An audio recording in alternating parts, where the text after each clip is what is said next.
ज्ञानाञ्जनशलाकया चक्षुरुन्मीलितं येन तस्मै श्रीगुरवे नमः। श्रीचैतन्यमनोभीष्टं स्थापितं येन भूतले स्वयं रूपा कदा मह्यं ददाति स्वपदान्तिकं। वन्देऽहं श्रीगुरो श्रीयुतपदकमलं श्रीगुरून् वैष्णवांश्च श्रीरूपां साग्रजातां सहगना रघुनाथान्वितां तं सजीवं साद्वैतं सावधूतं परिजनसहितं कृष्णचैतन्यदेवं श्रीराधा कृष्णपादान् सहगना ललिता श्रीविशाखान्वितांश्च। हे कृष्णा करुणा सिन्धो दीनबन्धो जगत्पते गोपेशा गोपिका कान्ता राधाकान्ता नमोऽस्तुते। तप्तकाञ्चन गौराङ्गी राधे वृन्दावनेश्वरी वृषभानुसुते देवी प्रणमामि हरिप्रिये। वाञ्छाकल्पतरुभ्यश्च कृपासिन्धुभ्य एव च पतितानां पावनेभ्यो वैष्णवेभ्यो नमो नमः। नमो ॐ विष्णुपादाय कृष्णपृष्ठाय भूतले श्रीमते भक्तिवेदान्त स्वामिनिति नामिने। नमस्ते सारस्वते देवे गौरवाणी प्रचारिणे निर्विशेषा शून्यवादी पाश्चात्यदेशतारिणे। श्रीकृष्ण चैतन्य प्रभु नित्यानंद श्री अद्वैत गदाधर श्रीवासादि गौरभक्तवृंद। हरे Krishna Krishna Krishna Hare Hare Hare Ram Ram Ram Hare Hare.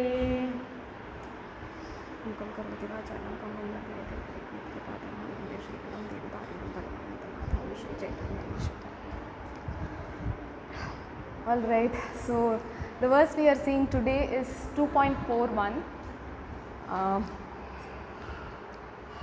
You have the verse with you? Okay.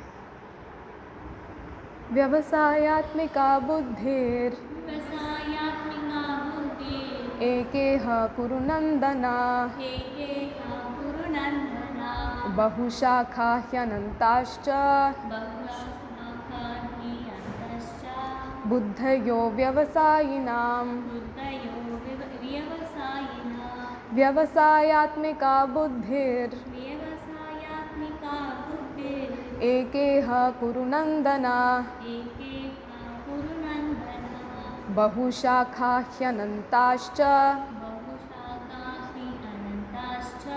बुद्धयो व्यवसायिनां।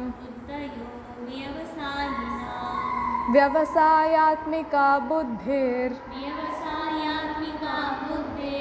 एकेह कुरु नंदन बहुशाखा ह्यनन्ताश्च बुद्धयो व्यवसायिनां। Okay.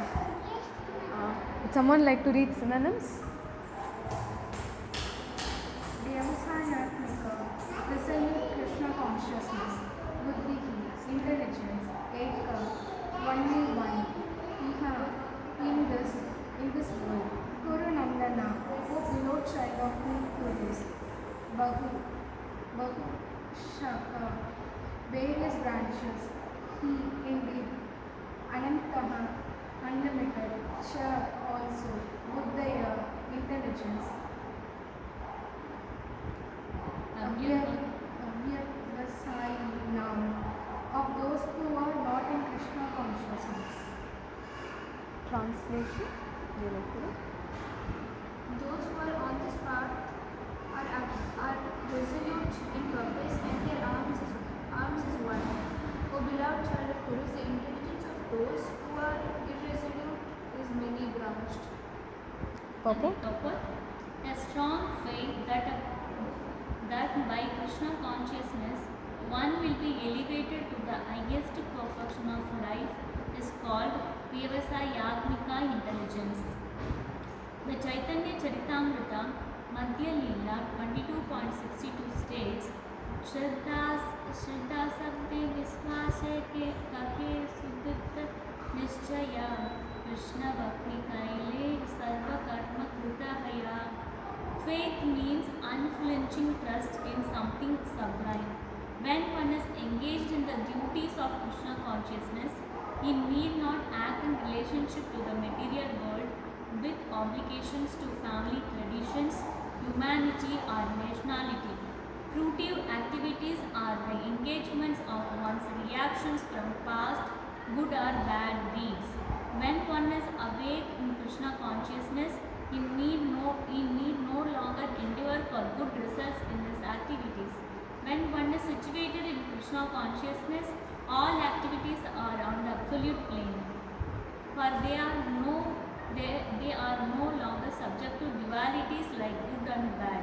The highest perfection of Krishna consciousness is renunciation of the material conception of life. This state is automatically achieved by progressive Krishna consciousness. The resolute purpose of a person in Krishna consciousness is based on knowledge. Vasudeva Sarvamiti Sa Mahatma Sudurlabha. A person in Krishna consciousness is the rare good soul who knows perfectly that Vasudeva or Krishna is the root of all manifested process. As by watering the root of a tree, one automatically distributes water to the leaves and branches. So by acting in Krishna consciousness, one can render the highest service to everyone, namely self, family, society, country, humanity, etc. If Krishna is satisfied by one's actions, then everyone will be satisfied. Service in Krishna consciousness, is best practiced under the able guidance of a spiritual master who is a bona fide representative of Krishna, who knows the nature of the student and who can guide him to act in Krishna consciousness.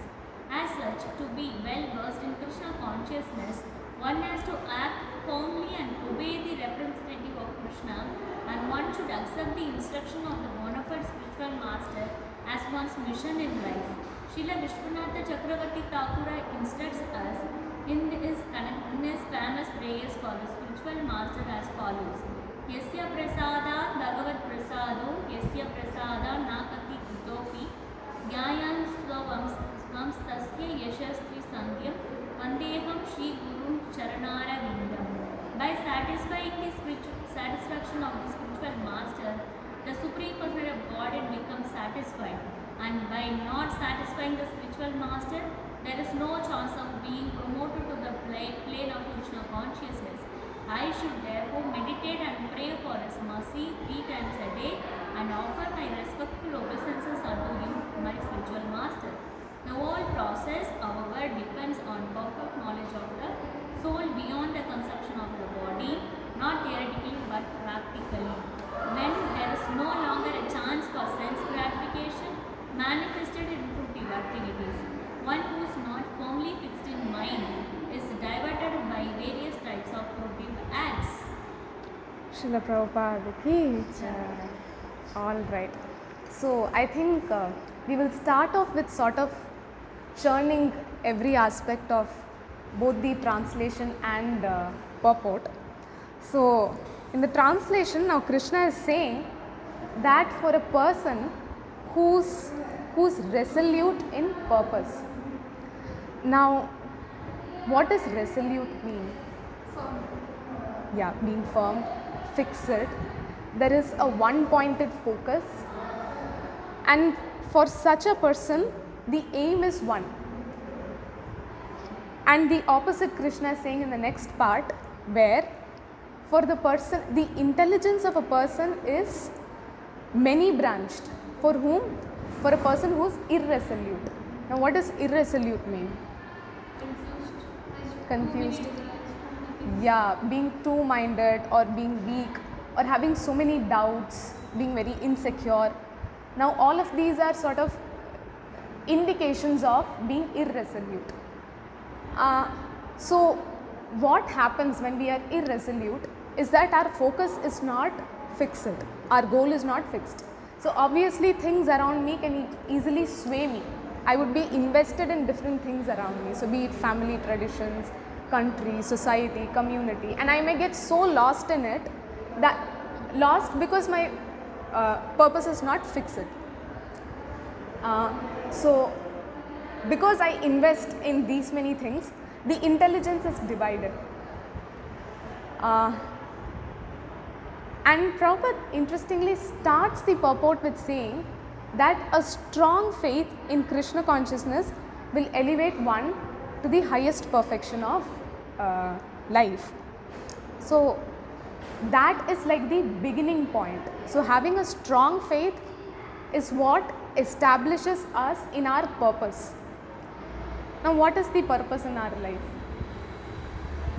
What's the ultimate purpose? Go back home, back to God. Yeah. And after going back home, back to Godhead, what would we do then? Yeah. So service to Krishna, loving devotional service to Krishna is ultimately the goal. But we see that as sadhakas, we have several obstacles in that path. I think that this was in some room conversation. So one disciple was asking Prabhupada, Prabhupada, why is Maya so strong? And for that Prabhupada was saying, that's because your purpose is not strong. So now the reason we get very easily distracted or swayed by things around us, influenced easily, is because that indicates that my faith in Krishna is somewhere shaky. Because if I had the faith that amidst such chaos, it is possible for me to connect with Krishna, it is very much possible for me to serve the Lord, then these disturbances can actually become a blessing in disguise. And we have seen this throughout Bhagavatam. Several pastimes happen when devotees are in danger, the Lord protects them. Why? Because the devotee takes shelter of the Lord even in that chaos. The devotees don't get lost in that chaos. They use that chaotic situation as a means to connect with Krishna. That's because their goal is fixed. Their goal is Krishna. So Krishna is in the center. So even if they are put in such a chaotic situation, Krishna will be in the center. So which is why they are resolute. And therefore, because they are resolute, their intelligence is one pointed, it's fixed, and therefore they are not easily swayed. Now, in the purport, when Prabhupada is talking about Chaitanya Charitamrita, where he is saying faith is unflinching. So it's very important. Prabhupada is not just saying faith is trust in something sublime, it's unflinching trust in something sublime. Unflinching is something which cannot be easily disturbed. Like it's fixed. Nothing can affect you. Yeah, nothing can influence. If there is a wound and I touch it, I flinch. So some incident happens and I get influenced, I get carried away. So I may lose track of my goal, who's Krishna, serving Krishna. So here Prabhupada is saying faith is unflinching trust in something sublime. Now what does sublime mean? Yeah, like what is your understanding of the word sublime? Something that's there always. Always? Something superior. Yes, something that's superior, something that's of highest quality, extremely elevated, and we know what that is. That is Krishna and this process of devotional service. So basically what is being established here is that we trust both the person and the process. So we trust the person Krishna and then the process devotional service. And here Prabhupada is further continuing that such a person need not act in obligation to different aspects of material world, be it family traditions or be it your work or be it nation or community, society. You're not obliged. Now this does not mean he's saying don't do it. He's saying there is not necessity involved, because the purpose of all this is to align me in Krishna's service. But if I'm already aligned, if I'm already fixed, then it's okay if I am not too much invested in it. Because a lot of times we do face this, that when we are having certain dealings with our family members and some conflicts happen, then it disturbs us, or we may try to go out of our way to serve the family in order to please them, which may or may not result in success. Now if it doesn't lead to success, obviously I'll become frustrated. I'm doing so much and yet they are not acknowledging me. So what is the spirit of this is that you can perform those duties, but you need not get so involved in it. I need not become too people pleasing. I need not concern myself completely with what others are thinking of me. Now someone may say that, why are you practicing devotional service? This is not required. All of this is bogus. There are so many other processes. Now different people would have different opinions. They have their own filters. Now if I concern myself with each one of their filters, then I may get very easily swayed. Again, my purpose flinches. My faith gets flinched. So it is situations like these which are like tests where my faith is getting tested. So by trying to sort of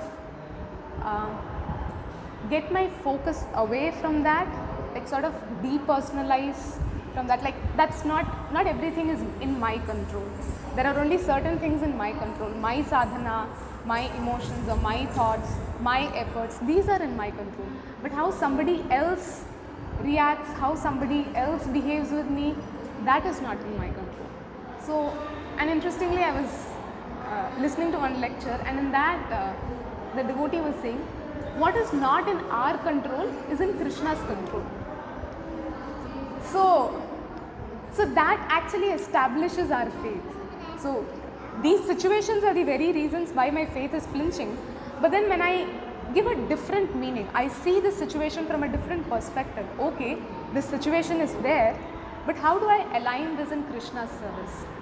How do I integrate it in my purpose? But for that, my purpose has to be strong. So when the purpose is strongly established, no matter what situations happen, I would integrate that I would harmonize that in Krishna's service.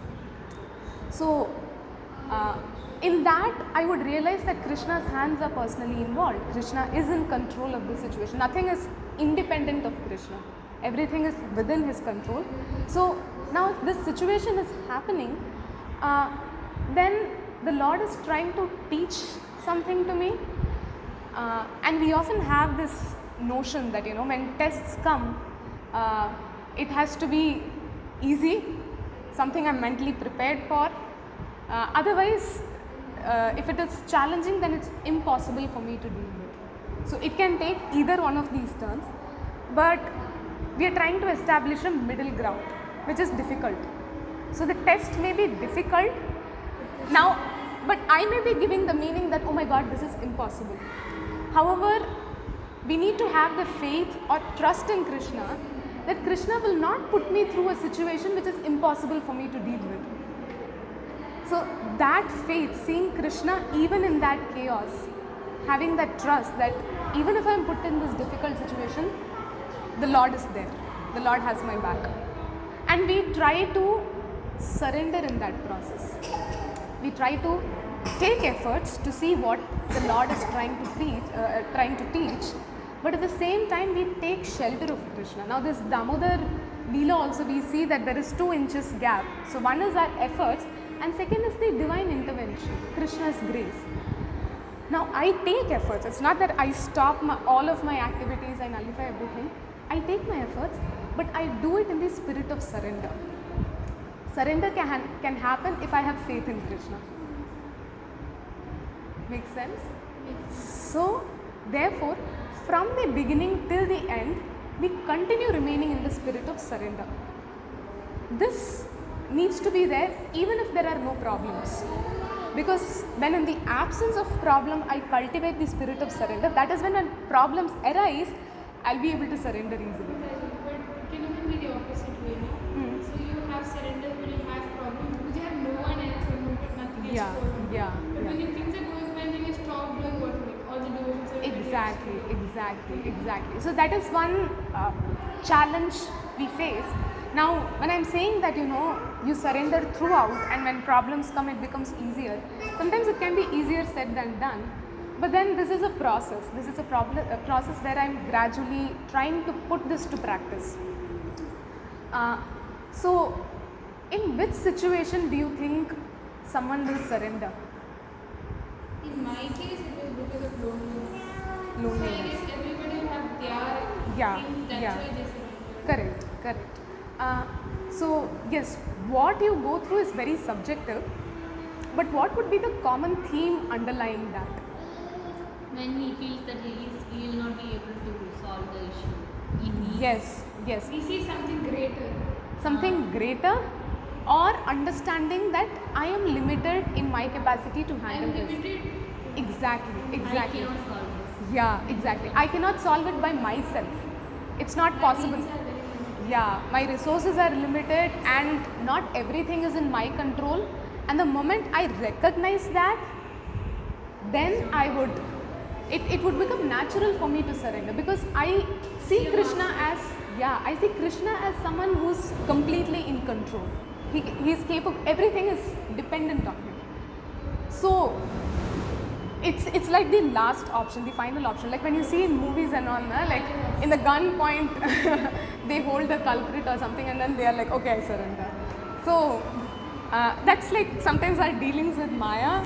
Like she has us on her gun point, and then we are like, okay, Krishna, I surrender. But then sometimes we try to put that in practice when she's also attacking us with some good,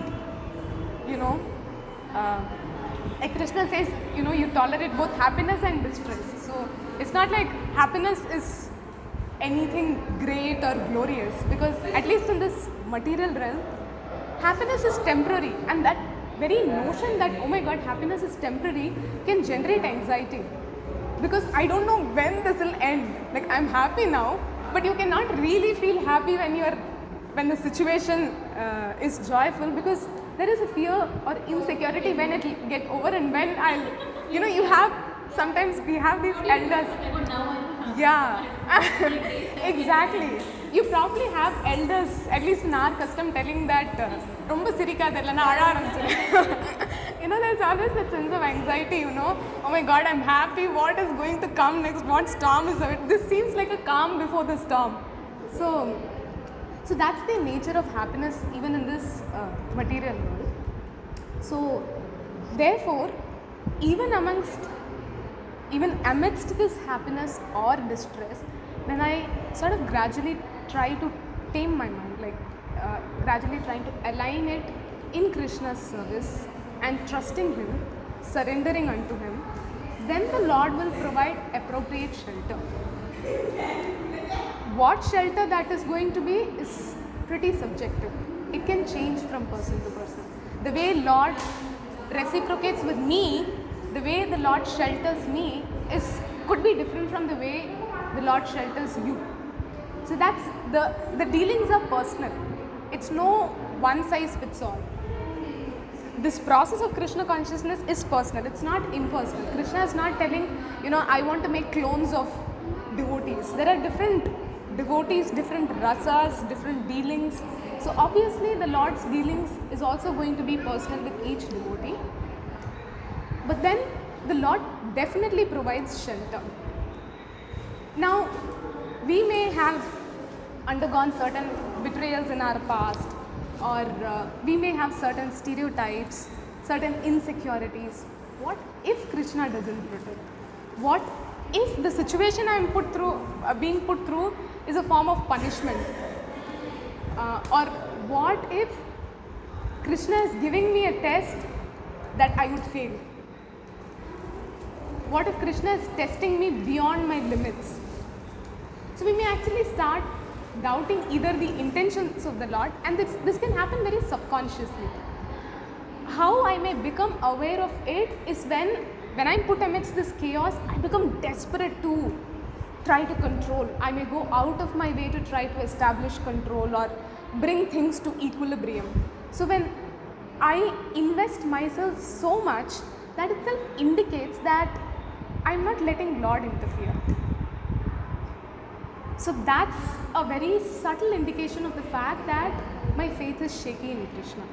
So, Mataji, on the other hand, when something happens nowadays to me, I'm like, it'll happen, I'll just do my part and then I'll just sit. So, when like anything, any small thing, completing an assignment, I feel like I've done it. It's wrong, Yeah. but it's not my problem. Correct. Is it okay being there?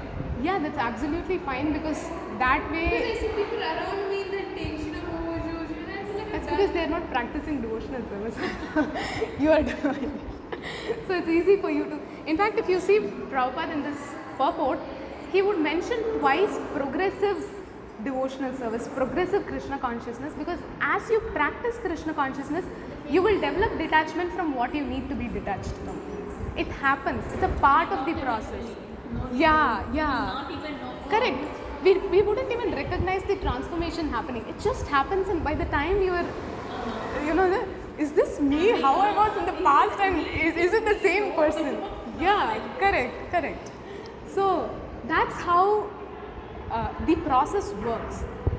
So when I focus on the gains I'm getting, that yes, this is working, yes, Krishna is providing me, and sometimes if you notice, when I'm put through a very chaotic situation where, let's say, and usually this pertains to relationships. It can be relationship with my family members, it can be my colleagues, it can be even devotee relationships.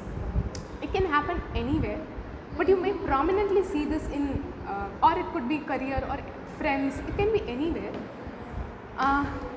You would sometimes see that things are going out of control, there are a lot of conflicts happening, you feel misunderstood, misrepresented, or sometimes they may betray you, or they may just neglect you, just suddenly ghost you, and you wouldn't even know why they did that. Now, all of these are things beyond my control.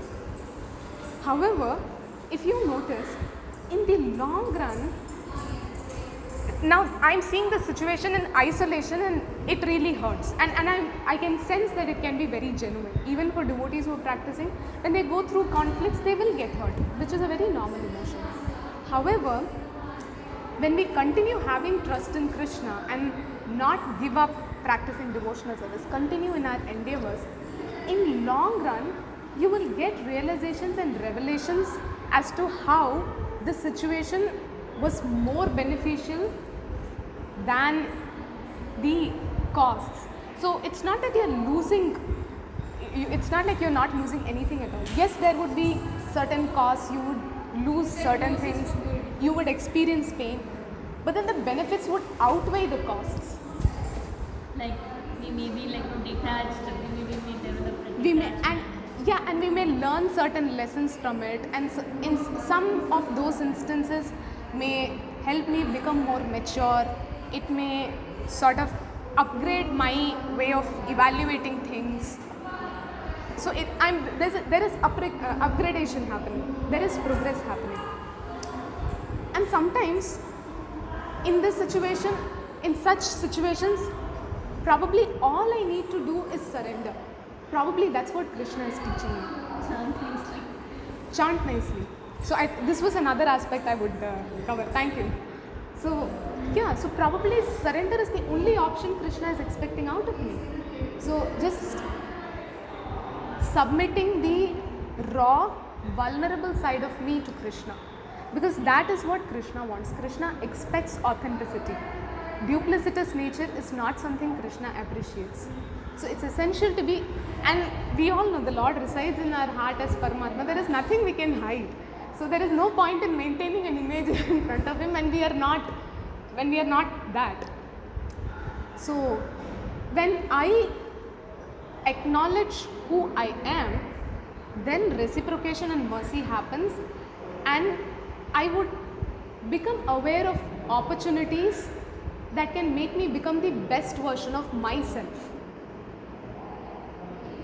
Best version of myself in relation to Krishna. So I would become aware of what is the most I can give to Krishna, how much more I can become mature when I accept my current situation. But the moment I try to deny, oh my God, this is wrong, and I should not feel this way, I should suppress this, I should feel some other way. So when I'm trying to force something externally and I suppress what is actually there internally, you will notice Krishna will constantly put you through situations where what is inside comes out. At some point you will be forced to confront those inner darkness. But the interesting thing is, Krishna is not giving up on us. Krishna is constantly like, hey, this darkness, it's okay.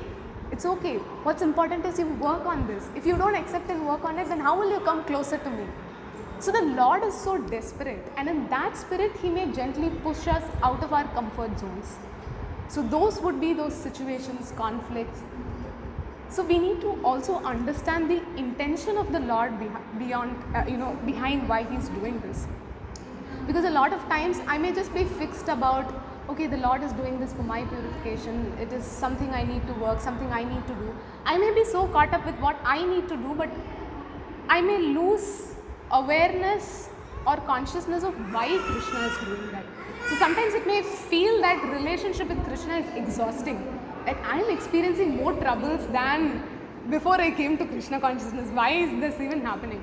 Like Bhaktisiddhanta Saraswati Thakur, he says that a devotee, when compared to a non-devotee, may actually find their path laid with thorns. Now that may seem like as if, okay, where is love, where is hope? If you say this to me, how will I have faith in Krishna? I came to Krishna so that I can feel secure, I can perform, I can feel sheltered in His grace. But then you are telling that if I come here, there would be more thorns laid than when I was, before.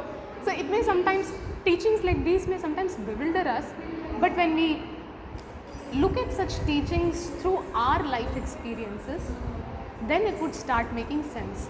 When I see that in bigger picture, these conflicts or these stormy, foggy, cloudy situations were way more beneficial, then that will help me understand these statements, these Shastric statements with a better perspective. It's laid with thorns so that I can grow, so that I can become a better version of myself. So Krishna is trying to promote self-growth, personal growth. Now we, there is this self-help movement gradually coming, and we are like, okay, how do you become confident? How do you, do this, do that? And then they discuss a lot. I mean, there is nothing wrong with that. But then Krishna is already, if you're practicing devotional service, that's a part of the process. Krishna will make us do all of that. So, which is why it's essential that I entrust myself to Krishna. That is okay. Yeah, I understand the situation is chaotic, but Krishna, I have faith that you have something better planned for me. Now, this faith can also happen in another way. When I realize that Krishna loves me unconditionally, we are able to trust. Usually, whom are we intimate with or whom we trust? It is people whom we love. I wouldn't trust someone who doesn't know me, who's not in a committed relationship with me, or who's not a well-wisher of mine, or who doesn't love me, or care about me, or is affectionate. Now in Bhagavad Gita, or several times in Prabhupada, in his books, he has mentioned how Krishna is the supreme well-wisher. Now, that may sometimes not really touch our heart, it may feel a little theoretical, but probably if we dive a little deeper to, analyze that, it may sink in. We may be able to internalize how Krishna is actually the well-wisher. So to begin with, we know we are Nitya Baddhas, which means we have been eternally taking birth after birth since time immemorial. And in every one of these births, Krishna has been with us constantly. Sometimes even our most trusted confidant may not travel with us. Their capacity to offer that love and support is limited to this birth. And the intensity with which they offer is also relatively lesser. But Krishna has been following us without any conditions. It's like, Krishna is like, okay, this birth, this day, okay, will you turn to me now? Okay, you didn't? Okay, probably next day. Will you turn to me today? Okay, next day. Will you turn to me today? So it's almost as this has not happened for 1 lifetime, 2 lifetimes, 3 lifetimes. It's since time immemorial. So which indicates that Krishna's love for us is unconditional. There are no strings attached, no conditions attached. He loves us for who we are. And that's why he has been following us, he has been there with us since several births. And just because I did not turn to him, that didn't mean that Krishna did not provide anything. The Lord has been providing for every living entity, including me. Even if I deny his existence, I have been there, done that. I either neglected Krishna, or I was probably atheistic, I denied his existence, I was probably offensive of him. But amidst all that, Krishna has stayed. Now, who can love us in this capacity? Sometimes the smallest of conflicts or misunderstandings can create a divide. The person may stop talking, they may sometimes block us. However, that's not the case. Fortunately, Krishna never blocked us. Otherwise, that's it. We are in this forever. And constantly, the Lord has been providing since all our previous births. And in this birth, also, He has been providing. And Krishna has been doing this in the spirit of what he teaches to Arjuna. Like, perform your duties, but you are not entitled to the results. The Lord hopes that we can, turn to Him, but then He does not force that onto us. Because if I try to force something, that's not love, that's abuse. Because I try to control, I try to dominate, I try to force you to do something you don't want to do out of your freedom. Which is basically, I'm exploiting you basically. I mean, just because you're an insignificant soul, or I am unlimited, in the sense Krishna is unlimited, it's not impossible. But if he did that, then it's not mutual. It's basically exploitation. Krishna is exploiting his power too. But then Krishna is not doing that. He may provide favorable ecosystems. He may create situations where I may be impelled to surrender unto him. But beyond that, he never forces. He doesn't hold us on gunpoint or choke us on the neck and saying, you should be surrendering. How many lifetimes I've followed you? Enough is enough. I am done and dusted with this. No, he doesn't do that. He doesn't complain that we are not surrendering. So, interestingly, there are so many things we can be grateful to the Lord for. The fact that He has unconditionally loved us life after life, no matter how many times I have hurt Him. Now that doesn't mean just because, so one of the 6 qualities of Krishna is He is renounced. But just because the Lord is renounced, it's like He is renounced from the fruits of what He is doing, but that does not mean our actions don't hurt Him. Like, I think Gaur Gopal Maharaj's, there is this one book, I think Mathura to Vrindavan, some book, in which he says, you are not crying for Krishna, Krishna is crying for you. Now, how much more assurance do I need to know that Krishna loves me? So, that establishes the fact that the Lord is supreme well-wisher, and I have every reason to trust Him. Because He loves me. I have had my share of traumatizing events, but the person who has been my constant is Krishna. He never abandoned me amidst all that. Just because I did not surrender unto Him in those instances, the Lord was not like, okay, done, we are done with this relationship. No, the Lord was still there, hoping against hope that someday you would surrender. So now that we have taken up to this Krishna consciousness, this realization, when it dawns upon us that the Lord has done so much, and what am I bringing in the plate for Him? What do I have to offer to Krishna? And sometimes when we sort of try to reflect on that, we may get overwhelmed, because we would realize that I cannot reciprocate. I am indebted to Krishna. So, in that spirit of feeling indebted, I would try to extend myself. Krishna, I know I cannot do what you have done for me. Like, I can never match what you have done for me. But in whatever capacity I can, I would like to give the most. And it is the spirit or it is the intention the Lord sees. Because nothing that I do is in any way going to make a difference to the Lord. It's not like, I offer some bhoga and it is like, Krishna is, only through my bhoga Krishna's starvation is fulfilled. Krishna is served by thousands of goddesses of fortune.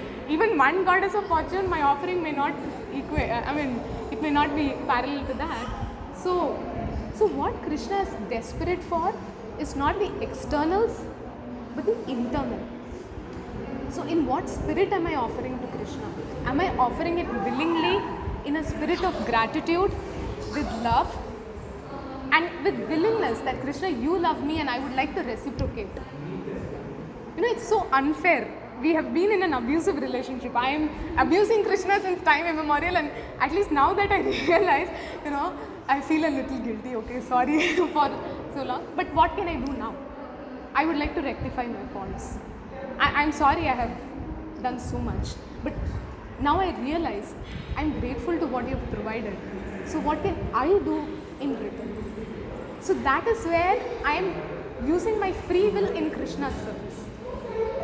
And Prabhupada, that's what he says, just give this one life to Krishna. When I realize how many lifetimes Krishna has been with me, it becomes very easy to give this one lifetime to Krishna.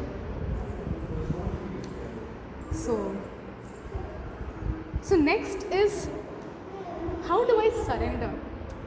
Now, there are different ways. Sometimes Krishna, indirectly by putting us through situations, might tell me what surrender is like, and that may not be the same for someone else.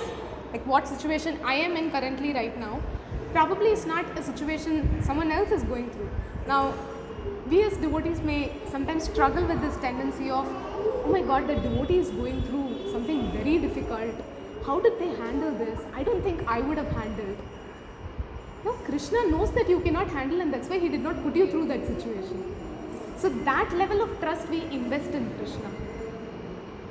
But probably as I progress in devotional service, when I am ready for it, like I may not be sort of mentally prepared, but when it is in my capacity to handle such a situation, Krishna may give such a situation, gently push us out of our comfort zone, so growth happens. So transformation of heart happens. Now what is this growth or transformation of heart? It's basically Cheto Darpana. I start seeing things for what they are. And that way maturity happens. I don't use my past filters or I don't use my judgments to evaluate a particular situation. I see things for what they are, and that is seeing any situation in connection with Krishna.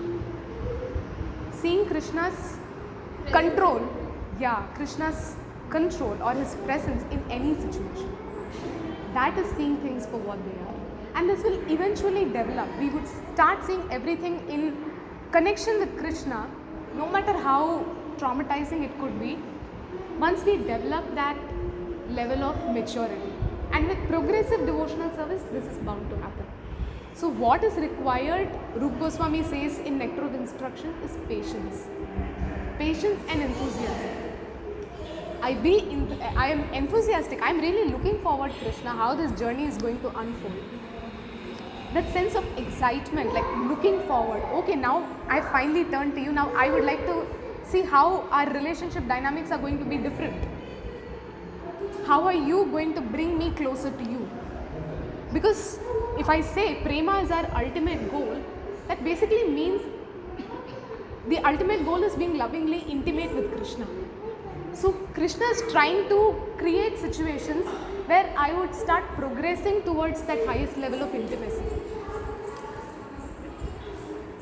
So now that to some extent we get a glimpse of why Krishna is doing what he is doing, how do I surrender? Now, as I had mentioned, surrender can be different, but then some classic ways or some common ways we can surrender is firstly through his holy names, how you had mentioned. So chanting Krishna's holy names. Now, when I am chanting, I am not calling Krishna from somewhere. The holy names are Krishna. Krishna is non-different from the holy names. So it's not like holy names is a phone number or a mobile phone that I'm dialing into and then I'm like, okay, hey, hi Krishna, how are you there? Are you there? No, it's like holy names are Krishna. Krishna is present in the holy names. So whatever qualities Krishna has in his person, now if you read Nectar of Devotion, 64 qualities Rupa Goswami describes. And then we have 6 opulences which Krishna has. All those qualities are there in holy names, which means holy names are living, breathing entity. It's not just some sound that comes when I, manipulate my tongue and vocal cords. No, Krishna in his names is living, he's breathing, there is sentience in that name. And probably as we keep chanting, as we progress, the purity would happen. Where you would start experiencing personal reciprocation with holy names. Sometimes I have seen or heard that some devotees have personal realizations when they take shelter of Krishna, take shelter of the holy names. It's almost as if the holy names are personally responding back. Now that's a pretty, gradually advancing level, higher stages. But that happens. So we also need to have that conviction. So I need to be honest of where I am right now, surrender unto Krishna so that mercy, grace flows. And sometimes Krishna's grace does not flow in the direction I want it to. So Krishna, I'm struggling, so you better help me so that my quality of rounds increases. Now, I am setting the agenda, but Krishna is way more intelligent than me. He is the most intelligent. Now, in my limited evaluation, this is probably what I'm asking for. Or, Krishna, I want... you need. Yeah. So, Krishna, I want to get transferred to this particular location and this particular job. This is the post I want. So, but it may not happen, and that may set me up for disappointment, because unrealistic expectations would obviously not get fulfilled, and I'm setting myself up for a disappointment. However, we need to be open-minded in what way the mercy flows. Now for Parikshit Maharaj, in his case if we see, he was cursed.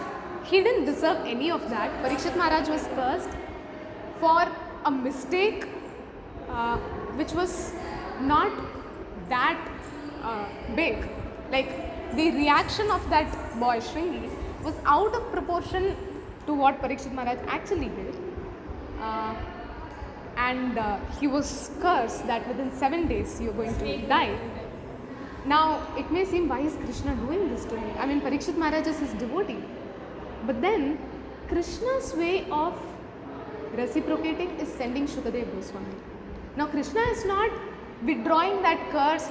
I mean, Parikshit Maharaj, he's a Raja Rishi. He could have actually cursed him back, or he could have neutralized that curse. But he did not do any of that. He saw Krishna's grace and arrangement in this chaotic situation and see what best he can do to connect with Krishna.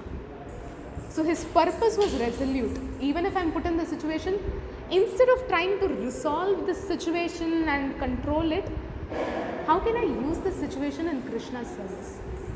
How do I integrate the situation with my purpose? That's the spirit that's one of our goals. That's the spirit we are trying to inculcate. Now, and we can see how Parikshit Maharaj's priorities completely changed. So he was no more focused on his kingdom. He was more like, that's it, I'm renouncing all that and I'm going here. Now, the same question can be asked to us. If let's say you are told that you only have 7 days left, how would you react? So at that point, wouldn't our priorities change? So instead of being caught up with, why did this friend block me suddenly and this is really hurting me? Oh my God, I only have 7 days. How can I serve that in Krishna? I mean, anything. Let them let it go wherever it has to go. I don't care whether you block me, unblock me. I'm not concerned about that anymore. To me, what is important is how do I either read Bhagavatam or how do I remember Krishna at the time of death. Our priorities change. So, instead of waiting for those 7 days, can I start doing that now itself? Can I start changing, or at least can I start altering my priorities right from now? So that I don't have to radically change it when such a situation happens. All right. Okay. So, okay. Now, in the purport, if we see, Prabhupada says how it is essential to take shelter of Guru. How that's very important, and practicing under the guidance of a spiritual master. And he quotes this verse, Yasya Prasadat Bhagavad Prasadat. That if the spiritual master is pleased, then pleased. But if he is not, then I have no other shelter. Now again, sort of if I have to dive a little deeper into this, there was one again quote of Prabhupada where he says, by Krishna's mercy we get Guru, and by Guru's mercy we get Krishna. Which means if I am coming in association with a Guru, that's an arrangement Krishna has made for me, and he's doing that out of love for us. So my way of reciprocating the Krishna's love is honoring the Guru. Guru is the mercy representative of Krishna. So I treat Guru the same way I treat Krishna, because Guru has been sent by Krishna in order to help me. Yeah. And it's vice versa. Because Guru is helping me or guiding me in my process to Krishna consciousness, because Guru knows my nature and he's guiding me accordingly, we are also grateful for him. My way of expressing my love or gratitude for Guru is again taking shelter, taking instructions. What can I do? Because Guru is doing something which nobody else can do. Nor our family members, nor our colleagues, nor our friends.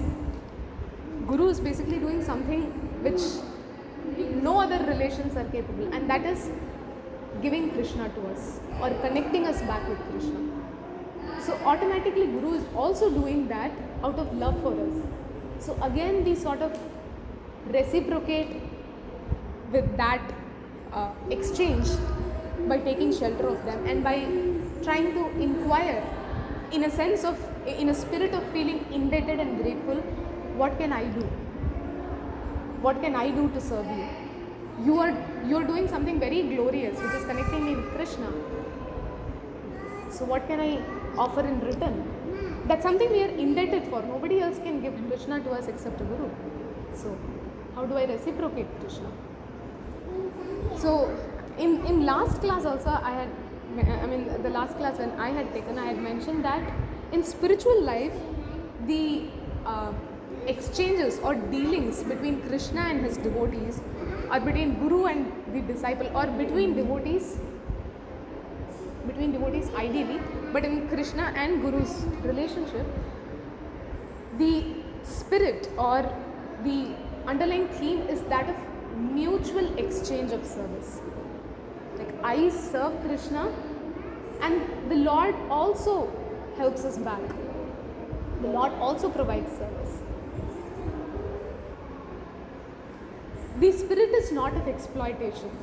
The Lord is not using me only for his benefit and then abandoning me when not required. No, the Lord doesn't do that. I may have done that in the past, but at least now let's try to sort of modify that exploitative nature into Krishna, what can I do for you? So there the mutual service spirit is coming. And interestingly, we can see how Krishna is so negotiative. Like throughout Bhagavad Gita, the battle is about to start and Arjuna is not leaving Krishna. He's like one after another for 18 continuous chapters he's asking Krishna questions, and the Lord is also providing answers. He's negotiating. Okay, if this is not possible, try this. If this is not possible, try this. But this is the highest. process. So if we see, this is how Krishna has been dealing. And now, and in this verse, Patram Pushpam Palam Toyam, he's like, do some service. If you cannot offer the best, at least offer this. So that's how negotiable the Lord is.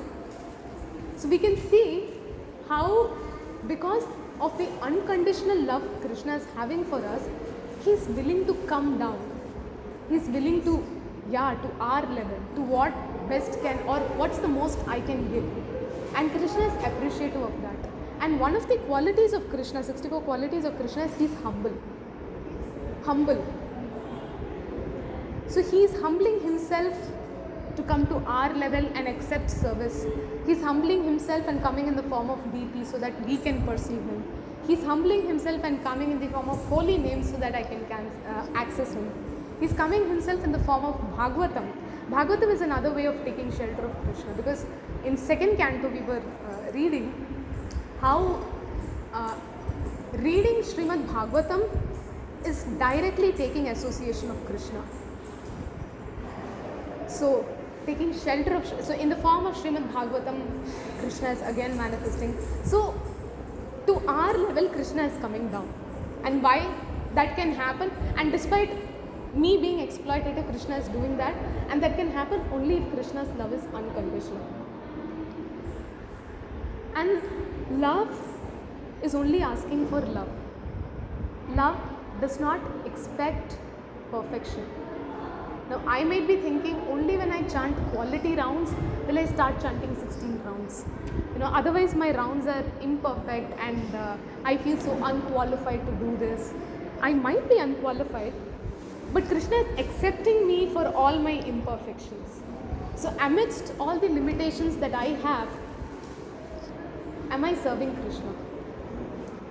So that is the spirit the Lord is saying. So love asks for love. So the Lord is unconditionally filled with love, and that is what He is expecting out of us. How do I serve Him to the best of my capacity? In the spirit of love. Instead of getting caught up with, oh my God, I didn't do this, I couldn't read this, or I dealt with the situation in this particular way, and then getting caught up with guilt and shame. Probably Krishna is knocking on our door, like, excuse me, I would like to, express my love for you. We're like, no, I'm feeling so guilty. And in turn I would project that onto Krishna. Why are you doing this to me? Why are you putting me through such situations? I'm practicing devotional service. Is this how you reciprocate with me? But actually the Lord is waiting outside. He's like, no, I want to love you. Can you give me a chance? So, and that chance I can give Krishna by entrusting myself to Him. Then we see how wonderfully the Lord reciprocates. We can see how it's experiential. We can see how much Krishna loves us. And that establishes our faith in Krishna consciousness, and that's how we keep moving forward.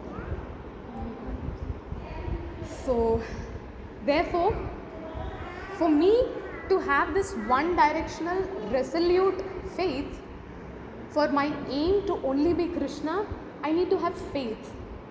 Faith is the word Prabhupada is starting off in this word. Faith is the fundamental element for me to have the focus established, and it is only when I have faith I will surrender, regardless of what distractions I have around me. I would use those situations in the service of the Lord. So those situations would not sway me or take me away from Krishna. Those situations will not make me think that, oh, I need a break from Krishna consciousness because I am dealing with this. It's like, okay, this situation is happening. How do I take shelter of Krishna? Because my focus is Krishna. So that faith results in surrender, and surrender happens when I see Krishna as trustworthy person. And why is Krishna trustworthy? Because His love is unconditional. He has been providing for me since time immemorial without expecting anything from me. That is, and He never abandoned me, no matter how exploitative I have been in that relationship. So at least now let me recognize. So how many times have we, when we go stand in front of deities, we may be sharing our concerns. Krishna, I'm going through this. How do I do this? How do I do that? Give me some intelligence. But how often have I ever stood in front of Krishna to say thank you?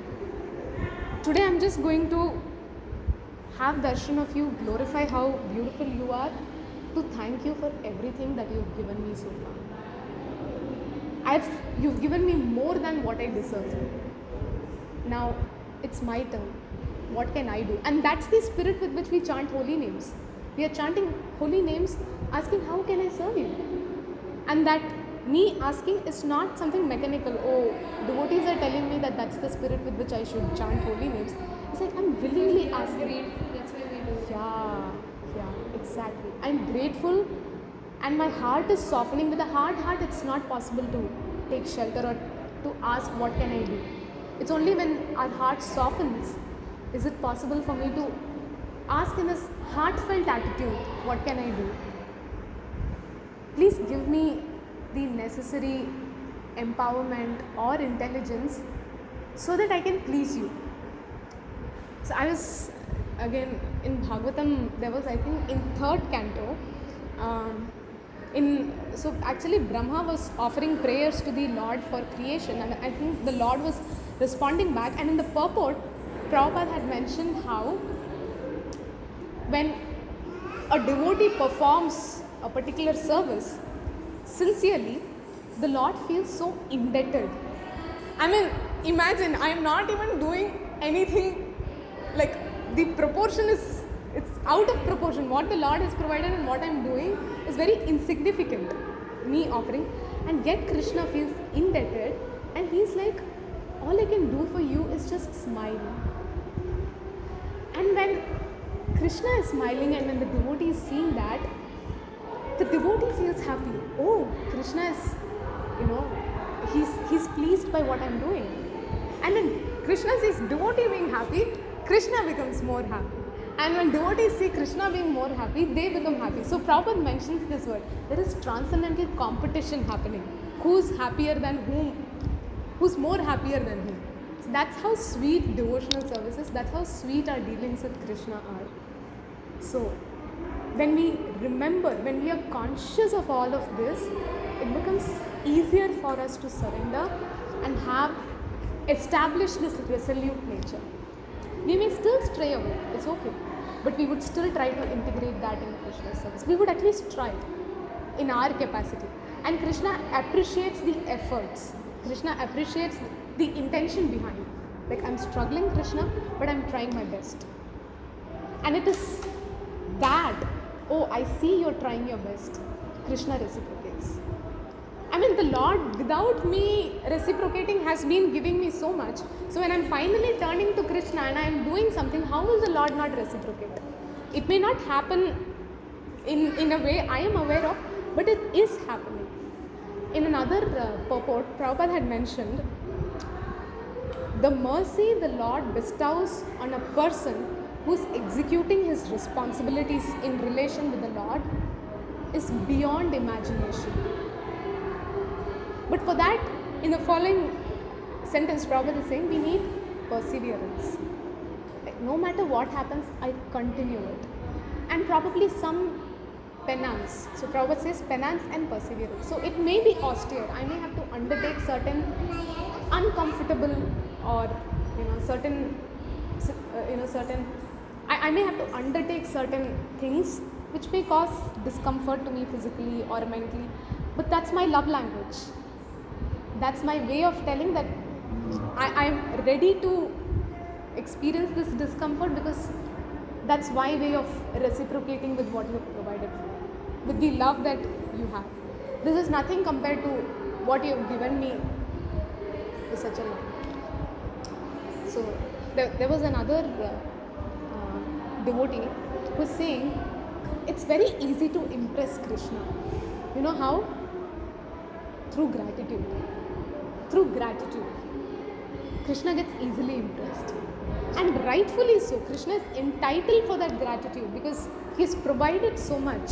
And when we finally see that and when we acknowledge that, the Lord is so pleased. So gratitude is another spirit that we may need to inculcate. So whenever we are reading Shastras, when we are reading these elements, we may also have to sort of take some time out, do some deep dive, sort of try to hear from different devotees. What are their perspectives? How have they churned this verse? So what are the different angles of vision of the same verse? So that will bring about so many revelations. I may get a lot of realizations through that. Sometimes take shelter of Srimad Bhagavatam. I have seen a lot of devotees say this, that when they are having some problem and they're like, okay, let me read Bhagavatam, whatever it be. And somehow in the pages, they get the answers. Sometimes listening to Guru, always actually, hearing from Guru. So these are different ways in which my way of processing Shastras become refined. And when it is becoming more and more refined, there is greater purity happening. So that way I may get a more mature, holistic understanding of Shastras. So Shastras feel as if they are filled with life. It doesn't feel impersonal, like just someone writing a book and then, I'm just not able to connect with the words. I just close and keep it in some corner and that becomes dusty. No, it feels personal. So I think on that note, so to me today the two drive away points I wanted to say was cultivating surrender,